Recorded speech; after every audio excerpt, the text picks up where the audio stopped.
Words are bridges.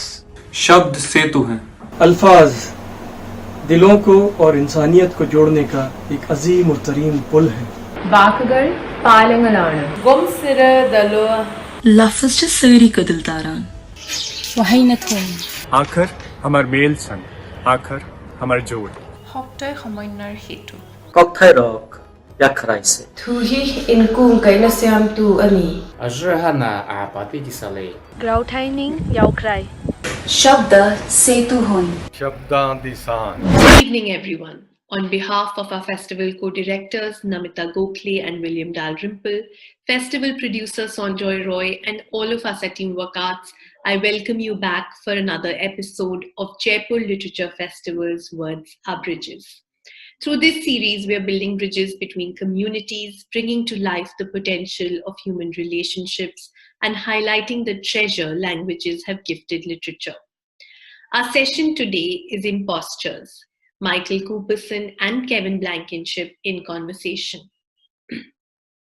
Academic and author Michael Cooperson's Impostures is an English translation of Arab poet and scholar Al-Ḥarīrī's Maqāmāt, which follows the roguish Abū Zayd al-Sarūjī in his adventures around the medieval Middle East. Following the episodic, satiric, and critical writing style within the original, Cooperson matches the Arabic wordplay with an English narrative of his own by absorbing the distinctive styles of authors such as Chaucer, Mark Twain, and others.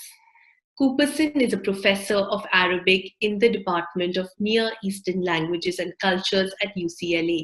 He has also translated the life of Ibn Hanbal by Ibn al-Jawzi and the author and his doubles by Abdul Fattah Kiluto.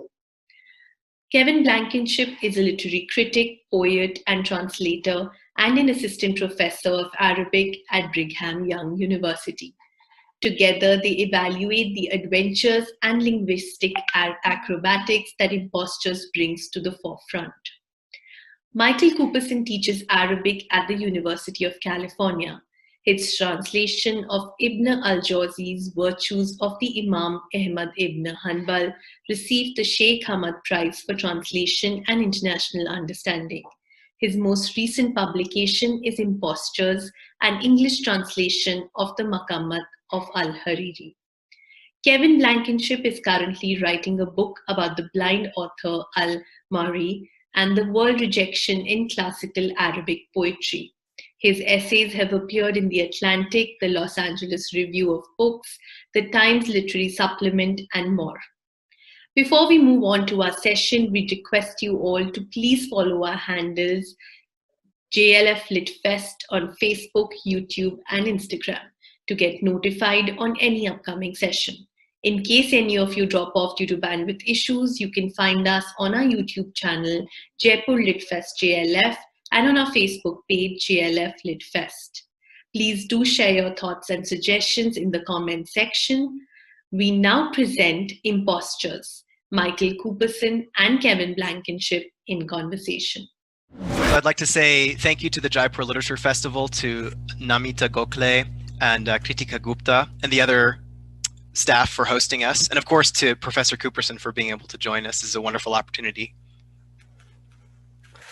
I'd also like to thank the LitFest for this wonderful invitation, and also Kevin for agreeing to be my interlocutor. Absolutely, we've interlocked before. we've had conversations before about this and other things, and it's always a pleasure to talk with you, Professor. So just to sort of kick us off, I wanted to ask if you could introduce us to the author of the Impostures, Abul Qasim Al-Ḥarīrī, and the genre of Maqāmāt. I've always had an affinity with Al-Ḥarīrī because the story is that he actually wasn't very good at writing difficult rhymed prose compositions. And in his difficulty, he would tear at his hair. And the story is that as he was writing, he would tear at it, at his beard, with such vehemence that by the time he'd finished the Maqāmāt, he had actually torn it all out. And as you can see, I look as if I've subjected myself to a similar ordeal, and in fact I have. Writing for him wasn't easy. He was actually trying to imitate a predecessor, someone who lived 100 years before, who had pioneered this genre, which is a genre of rhymed prose narrative. It foregrounds the rhyme and the language, and there's generally a trick, a comical trick. A con man hoodwinks the audience or the narrator. And a very famous set of these stories had been written around the year 1000. And 100 years later, our hero, Al-Ḥarīrī, tried to write his own. And it was very difficult for him. In the end, his version of the genre became actually more famous than the first. But at the time he was writing them, he didn't know that. And he suffered terribly.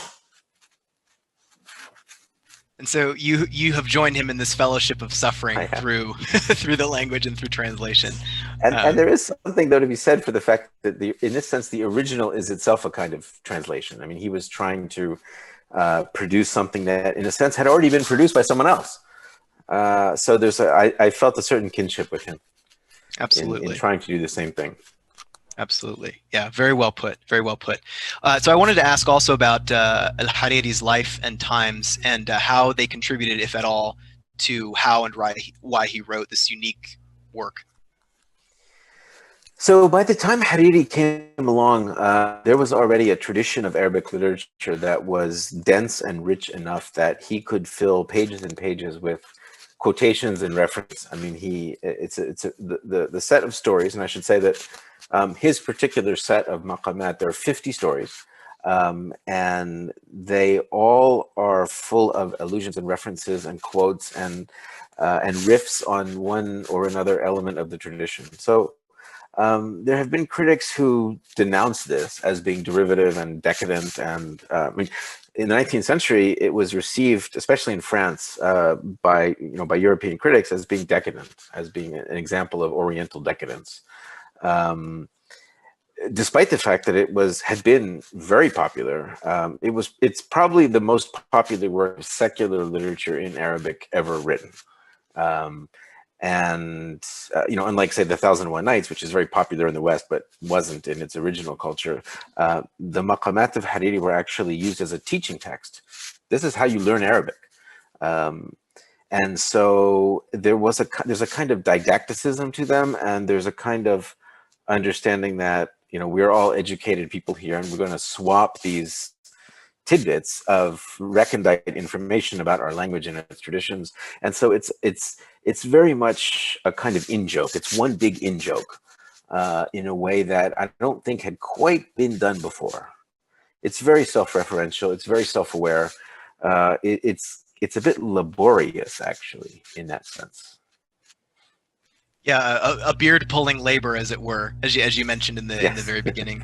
And going off of that, I wanted to sort of follow up with that and ask if this aspect of the work or some other contributed to its relative obscurity. You yourself point out in the Impostures that the Maqāmāt genre, as you just said, is central to Arabic literature, but historically has been all but unknown to the West, especially compared to works like 1001 Nights. Why is that?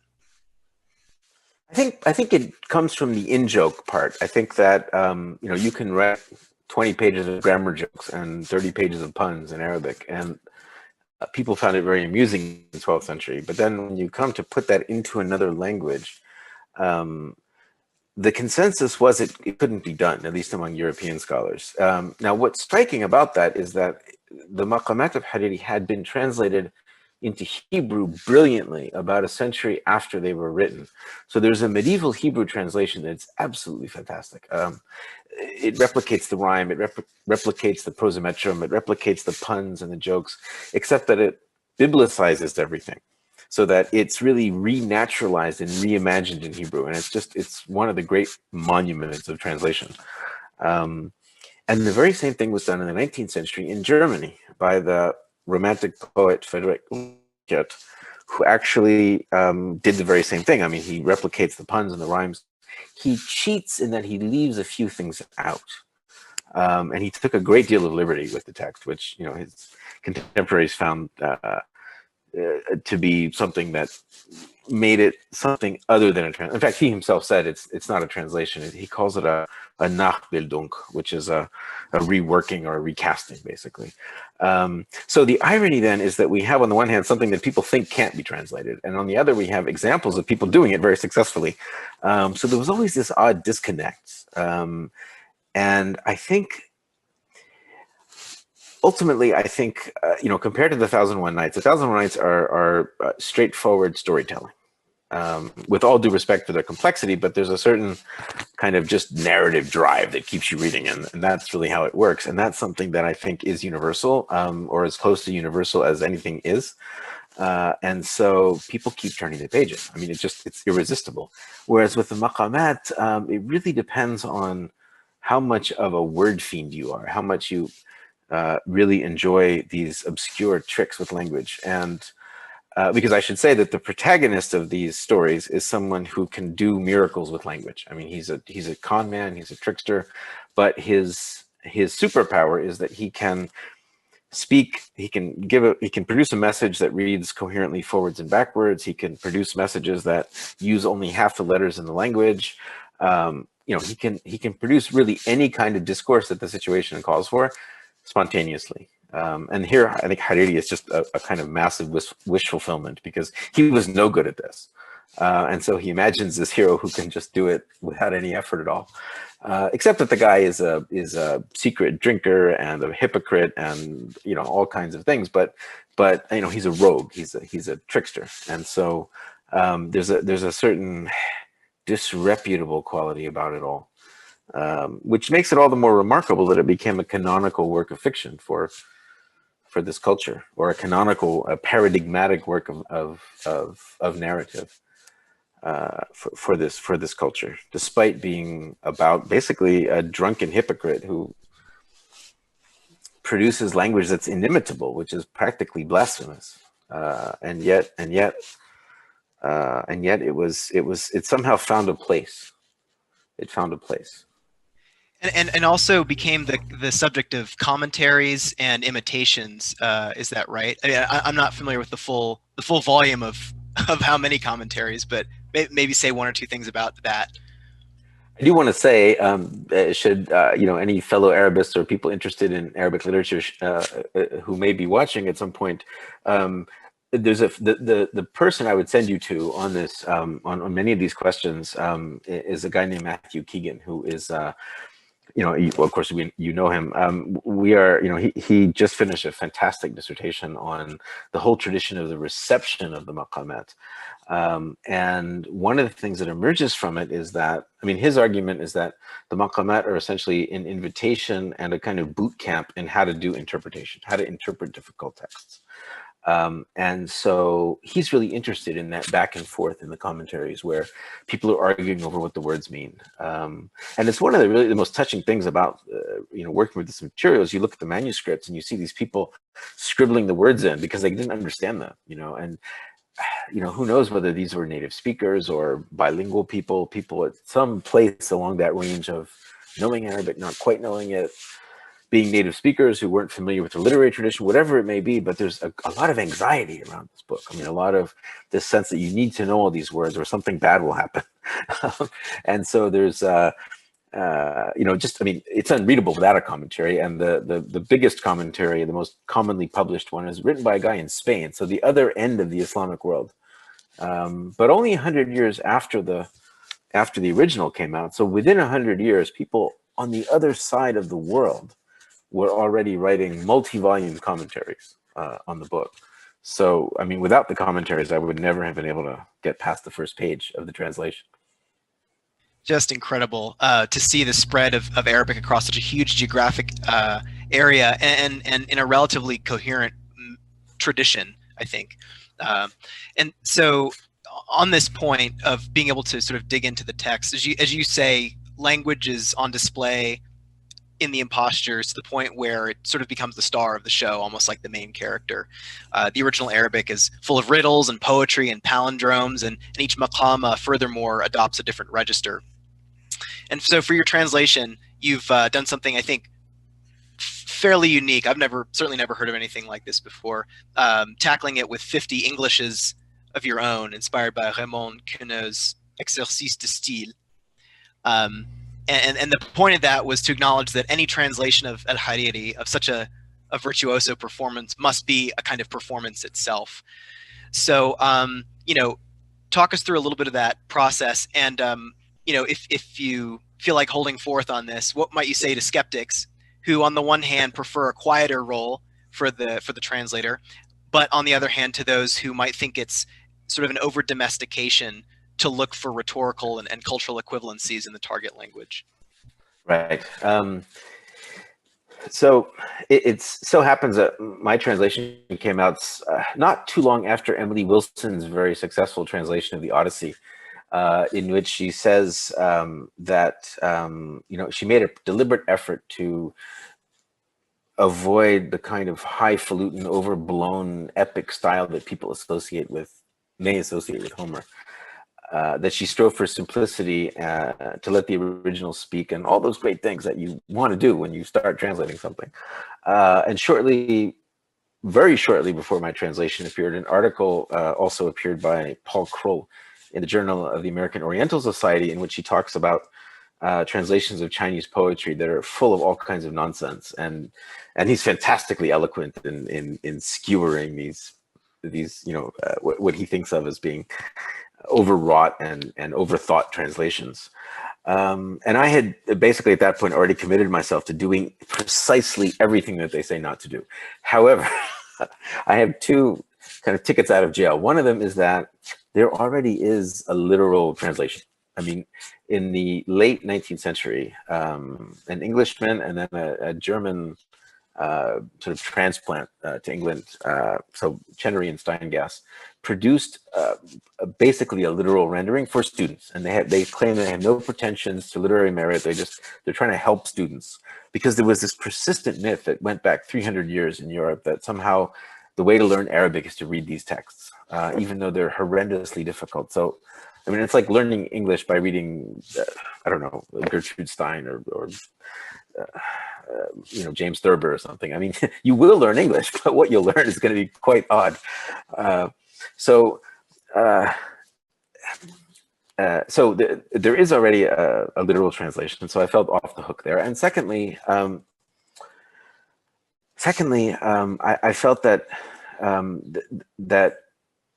that there were precedents, as I mentioned, in Hebrew and German for naturalizing the text, and that it wasn't worth translating literally again. That if it was going to be done, it would have to be something like what Urquhart had done in German, something like what Hafizi had done in Hebrew. And so what I ended up focusing on was how to solve the problem of rhymed prose, because the original rhymes. And English doesn't handle rhymed prose very well. In fact, Gertrude Stein and James Thurber happened to be able to write it fairly well, very well, as a matter of fact. But it's not really sustainable for a whole book, I don't think. In addition to that, I felt that the rhyme prose is critical, but that one needs to find a substitute for it rather than try to do that same thing. So in other words, a simple, you know, application of the principle of transference, right? And if I can't do this here, I'll do it somewhere else. So what does English do? I mean, English exists in all these varieties. So I thought, all right, that'll be my hook. And the reason I think if it worked, the reason I think it may have worked is that it has the idea of constraint, that rhymed prose is a constraint. And we have in Western languages constraint, and that's where the oulipo comes in. You mentioned Queneau, and these were my inspirations, and Georges Perec, and people who wrote deliberately. You know, Perec wrote a novel without an E, and Queneau writes this exercice book with 99 different styles.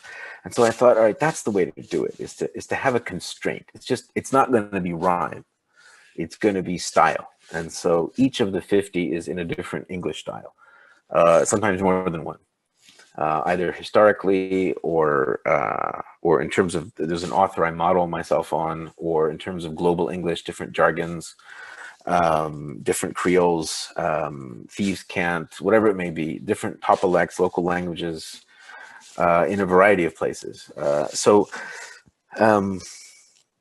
Ultimately, I felt it was necessary to do something, and that something is extravagant and show-offy and loud, and it's really everything that Wilson and Kroll say not to do with very good reason, and I wouldn't do it with any other book but this. Yeah, reading through it, one is struck by just the range of Englishes, Englishes that I'd never heard of before in some cases.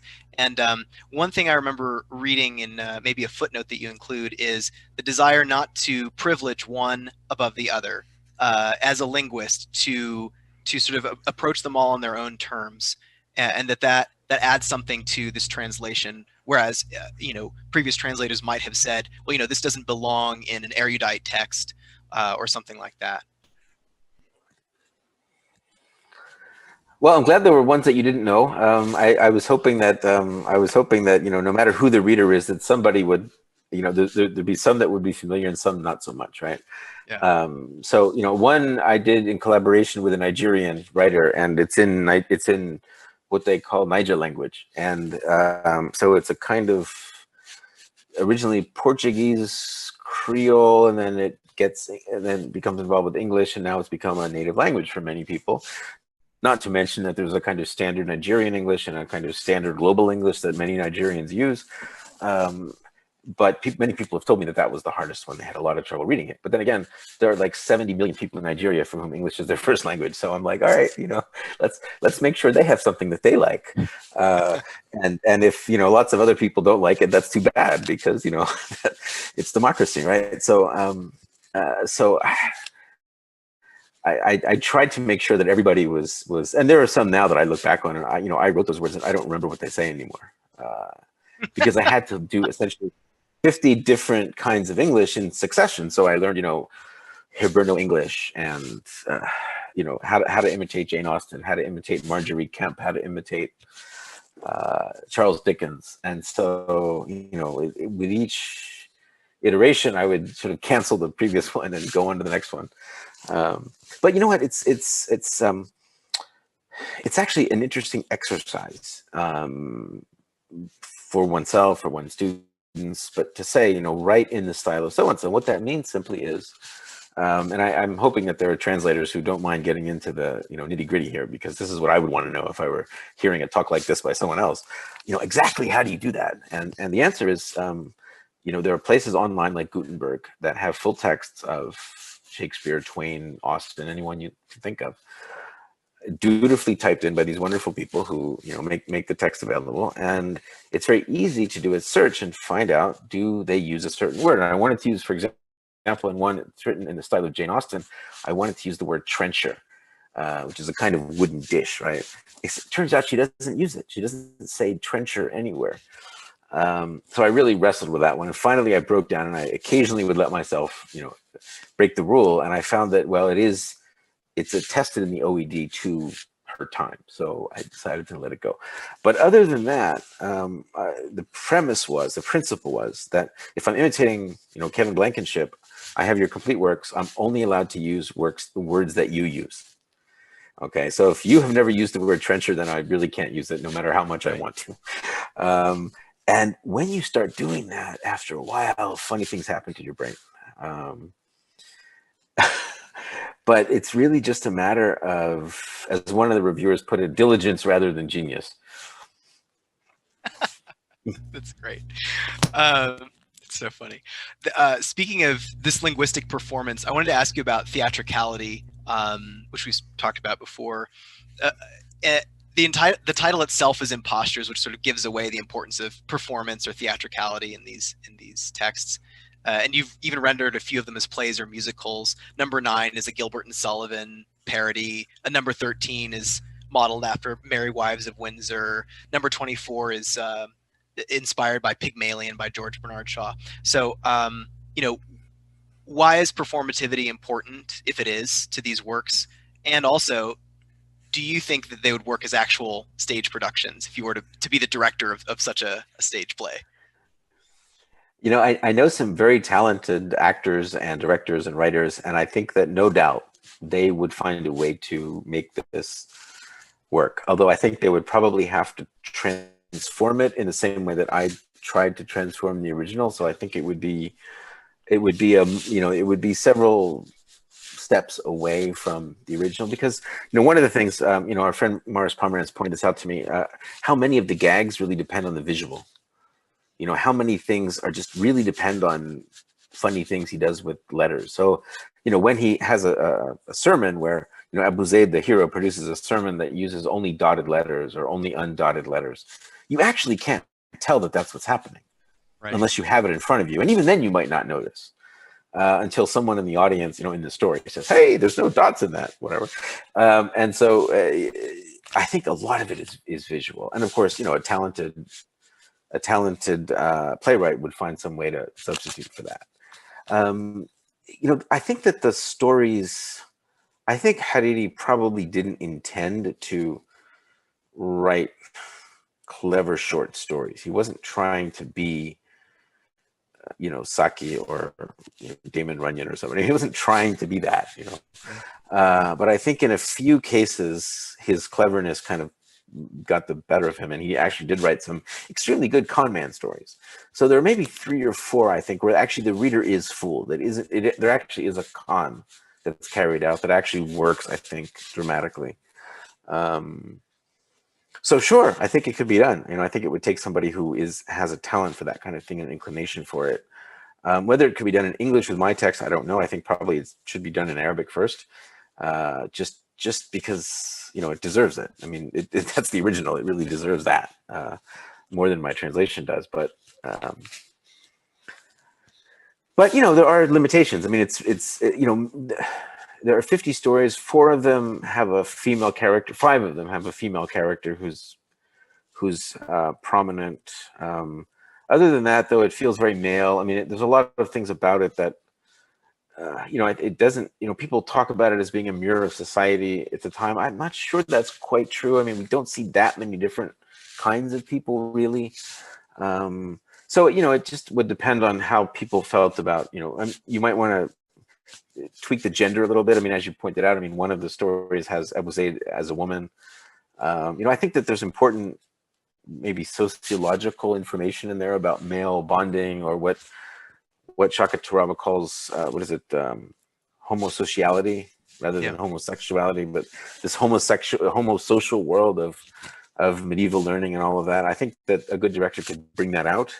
But we're in a time, I think, when, well, here we are, 2 guys talking, but, I think it would need to be a bit more, I think that a modern version would have to maybe dwell more on the other kinds of characters, maybe because there are enslaved figures as well. There are children. And I think, I think a modern production might want to try to bring out more of those multiple voices, and maybe even the kind of slightly deranged element to it too. I mean, you have a narrator and a main character who arguably are actually the same person, and they're suffering some kind of schizoid personality disorder. I mean, there's too many things they have in common for it to be coincidence. So I think that there are things that one could do that would be very clever, but that falls to others. Right. And as you said too, it would take a bit of acrobatics to be able to do that. I'm reminded here of Aisha Abdurrahman bint Shalti, who conceived of the Epistle of Forgiveness by Al-Ḥarīrī, another writer who I think shares a kinship with Al-Ḥarīrī in terms of sort of these verbal pyrotechnics. Trying to make that, it's a journey through heaven and hell, trying to make that into a play.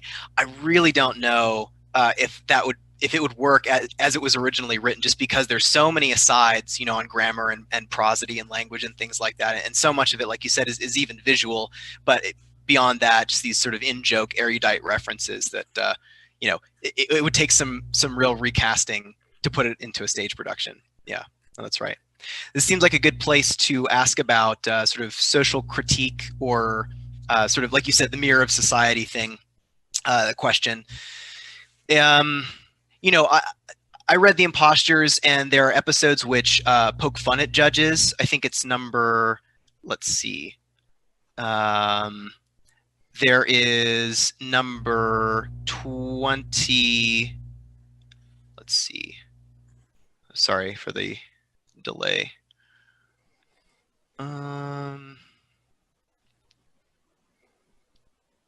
Hopefully we can edit out this this pause.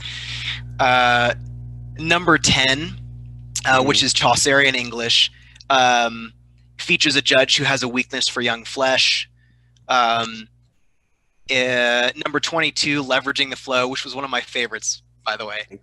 It mocks petty bureaucrats with a debate between chancery scribes and court accountants, and you have it in middle management speak, which I thought was a brilliant, a very inspired choice of English.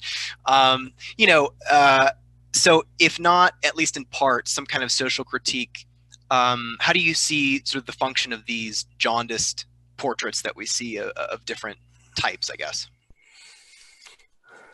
Yeah, it's a really good question, and I think that Ḥarīrī is concerned with issues beyond language, or I think language is for him the way he thinks about these issues, and I think for him the problem really is that that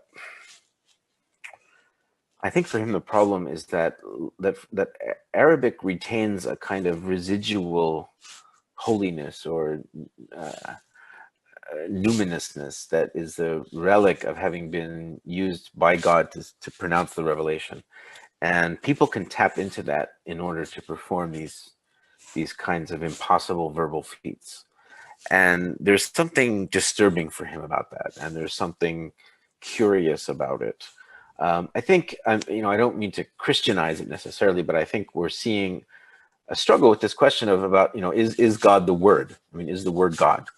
And I think what he's struggling with is that language can make us think that that's true, that somehow finding the right word will lead to insight into spiritual matters.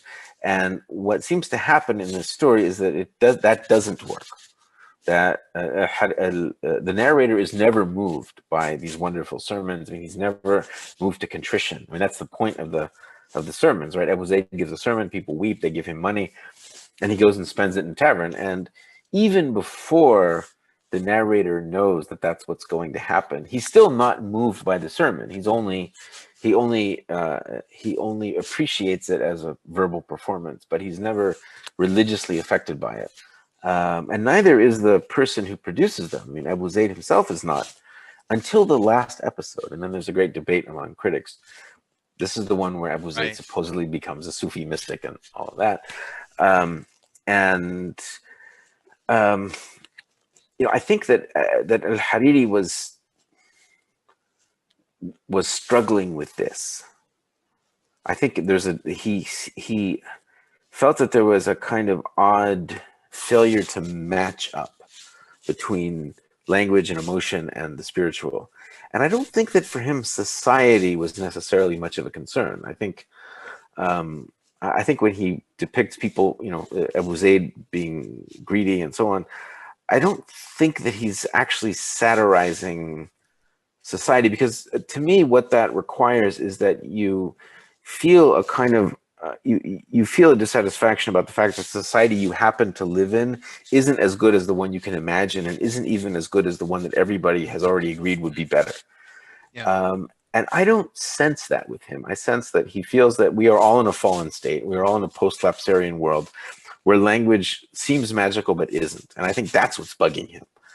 I don't really see him as, I think there's one on slavery, and I drew on the language of Frederick Douglass to make him sound like an abolitionist, because there is a really fantastic expression of the indignity of slavery in that particular Maqāmāt. So I shamelessly, milked it to give it that resonance for something that remains a live issue, and where Ḥarīrī probably accidentally just sounds really modern when he denounces it.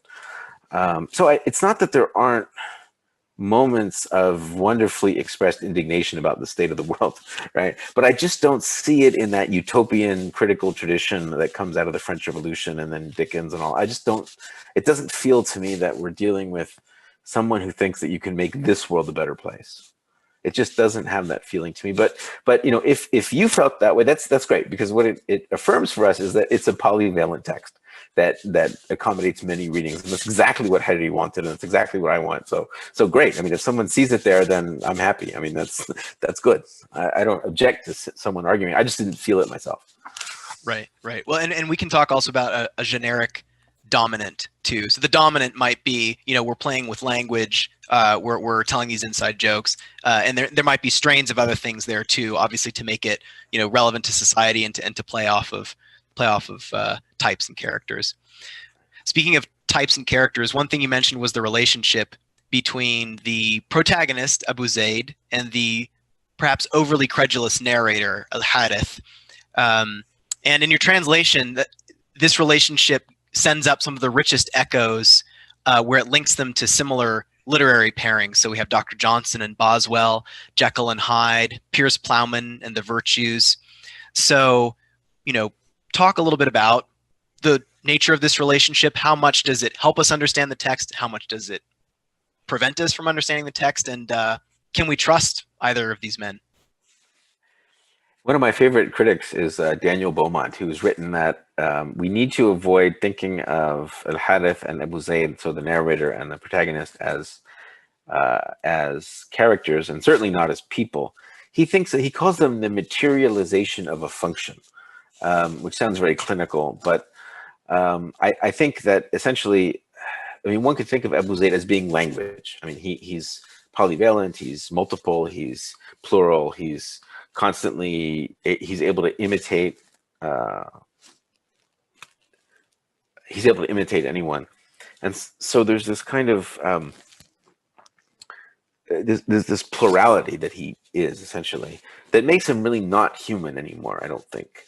So then it becomes irrelevant in a sense whether you believe him or not. I mean, he's just kind of, he's a protean natural force.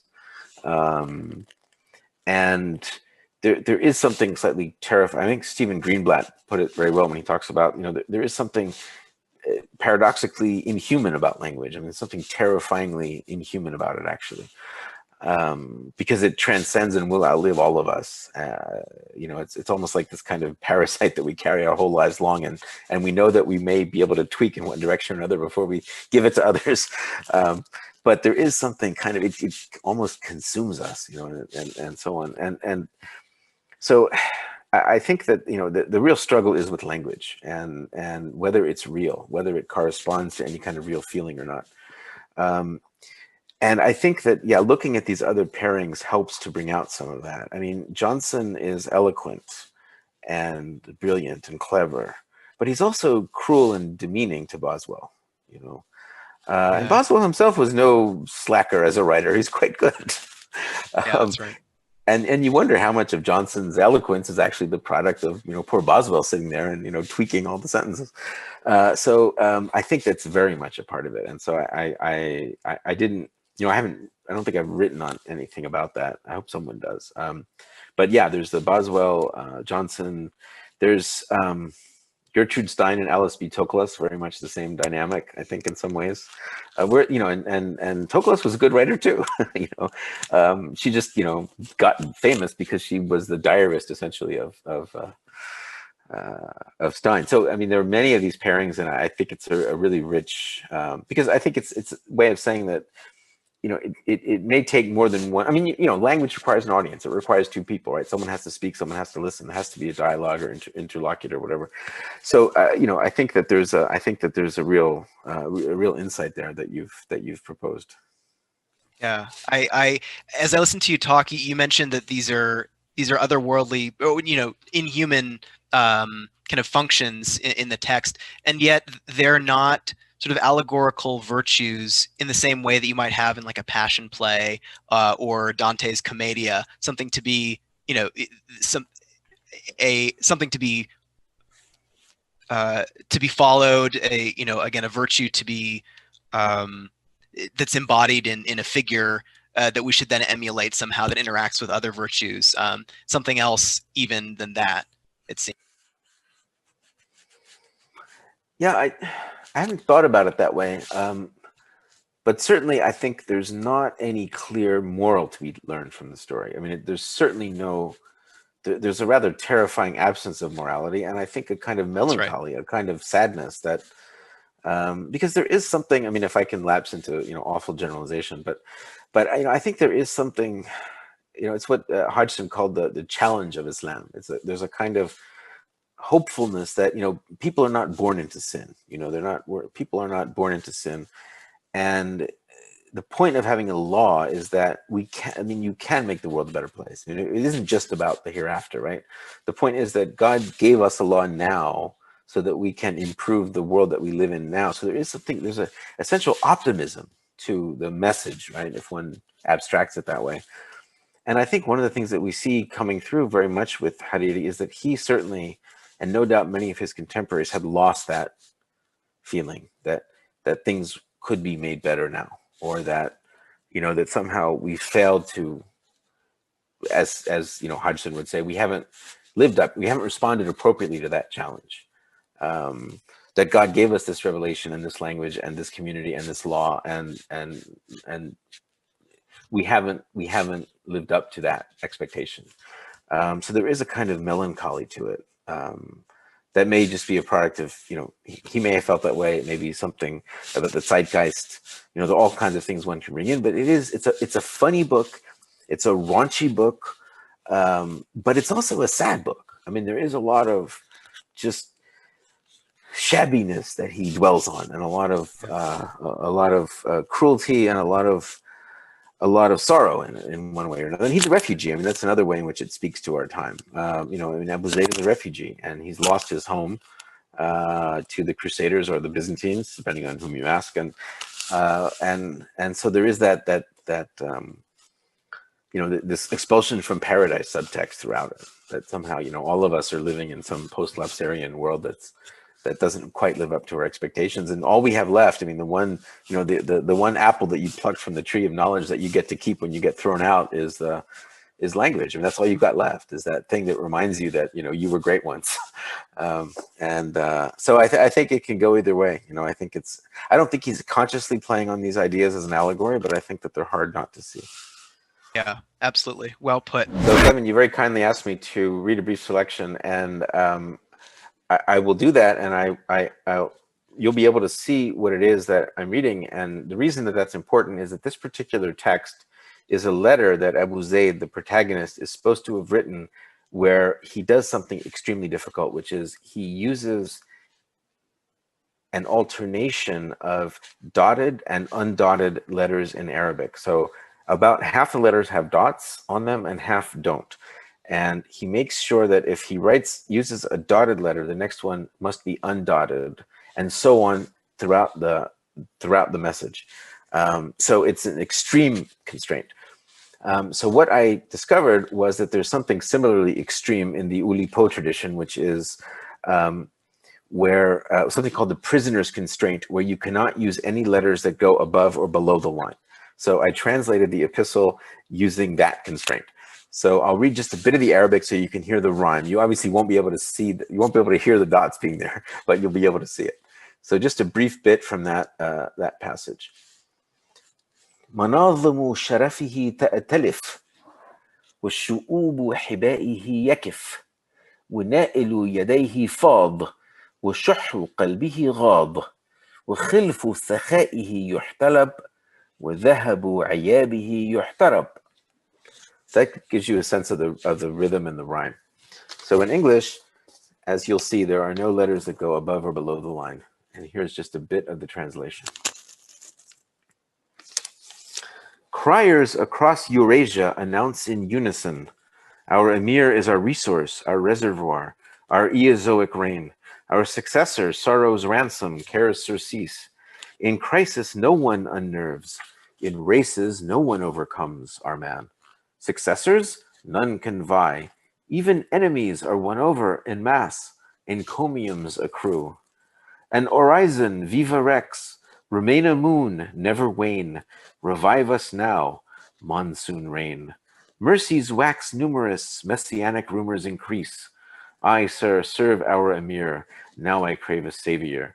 Careworn, I ooze miseries. In woe I am Cain. Even so I survive as some Asian Romanov. In verse, moreover, I mesmerize. In sermons, I overawe Cicero. In missives, I summon snow in winter, or mimic in mosaic zinnias and roses. Even so I save, I conserve, I economize. I consume no sauce, no caviar, no sesame. A carer's coin snares me acorns, or on occasion marrows. Muses averse, career in ruins, I am moreover in arrears. A usurer, a ravenous monomaniac vexes me. So review, sir, our case, ransom me or issue me a sinecure, and so remain in verse a Maecenas, as we mere men revere an ever-wise Newman. Amen.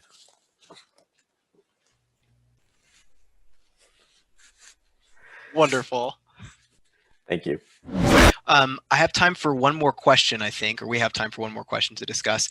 And it's something, I've wondered about as I, read and wrote about the translation and the text itself, which is, what audience did you and do you envision for a text like this? And you spoke a little bit about this, 70 million Nigerians, hopefully, some of them can pick this up and enjoy at least one or two of the episodes. This is not a, it's a unique work for sure. And, again, your translation is part of that as well. So who do you envision being able to pick this up and enjoy it, or at least, struggle with it a little bit to the point where they stick with it? I've been amazed at the kinds of responses that I've gotten. I mean, people that I haven't met people who, this is their first experience reading anything like this. I mean, mostly it's people who are either interested in translation or interested in Arabic or whatever it might be. So in that sense, it hasn't been a surprise. But then I've heard from several people that they actually read one every night. A friend says, my wife and I read them every night before we go to bed or something. Amazing. We read one a night. And I've had people sing them. I've had a guy, there was somebody who put up on Twitter, his own reading of one that was a 17th century, and he did the accent perfectly, and he just, recorded that. I've just had all kinds of people responding to it in different creative ways. So in that sense, I've been happy, and I haven't really envisioned an audience in particular. So I mean, partly it's you. It's people who know Arabic and can appreciate what's happened to the original, but also care about English and care about writing. And so the fact that people like yourself have taken this much time to think about it is really a source of endless gratification to me, because I just, if you didn't hate it, then my job is done, right? If you didn't sit here for half an hour and tell me what a miserable book it was, then something has been accomplished. So I didn't have anyone particular in mind, but each particular person who claims to have read it and has read it it's always a nice surprise. I certainly did not hate it. Bilaks. It's in fact the opposite. I certainly appreciated it and the work you did, and I think it's testament to the text itself, and also to your energy and others who have received it, that it continues to be relevant, despite sort of this despair over that you expressed before, and this melancholy. The challenge remains, and for each generation to pick it up again. So I think we can close there with a very fruitful discussion. Thank you, Professor Cooperson, for making time to be with us. And thanks again to the Jaipur Literature Festival for having us on. It's been a pleasure. Thank you as well. Thank you, Michael. Thank you, Kevin, for that wonderful session. Thank you for taking us through such a beautiful journey. If you all enjoyed the session, please do share with your friends and family and on your social media pages. Thank you all for watching and being such a lovely audience. We promise to be back next week with another exciting session of Words Are Bridges. Have a good evening.